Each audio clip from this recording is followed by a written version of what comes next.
દેશના 3 રાજ્યોમાં વિધાનસભા ચૂંટણીનું મતદાન આસામ કેરળમાં ચાલી રહ્યું છે મતદાન કેન્દ્ર શાસિત પ્રદેશ પુડુચેરીમાં પણ મતદાન થઈ રહ્યું છે વહેલી સવારથી મતદાન માટે ઉમટ્યા લોકો આસામમાં 126 બેઠક પર 722 ઉમેદવારો મેદાને છે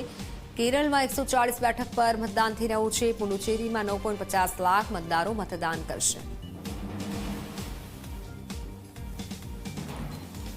हाल तो राज्यभરમાં જે મતદાન ચાલી રહ્યું છે દેશભરમાં ચુનાવી માહોલ છે દેશના 3 રાજ્યોમાં વિધાનસભા ચૂંટણીનું મતદાન છે ત્યારે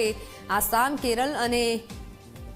પુડુચેરીમાં પણ મતદાન થઈ રહ્યું છે કેન્દ્ર શાસિત પ્રદેશ પુડુચેરીમાં પણ મતદાનની શરૂઆત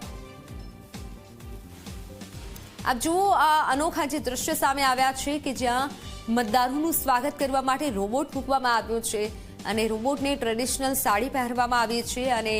આ રોબોટ છે તે મતદારોનું સ્વાગત કરશે આસામ કેરળમાં અત્યારે મતદાન ચાલી રહ્યું છે ત્યારે અનોખા દ્રશ્યો સામે આવ્યા છે 3 રાજ્યોમાં આજે ચૂંટણીનો મહાસંગ્રામ છે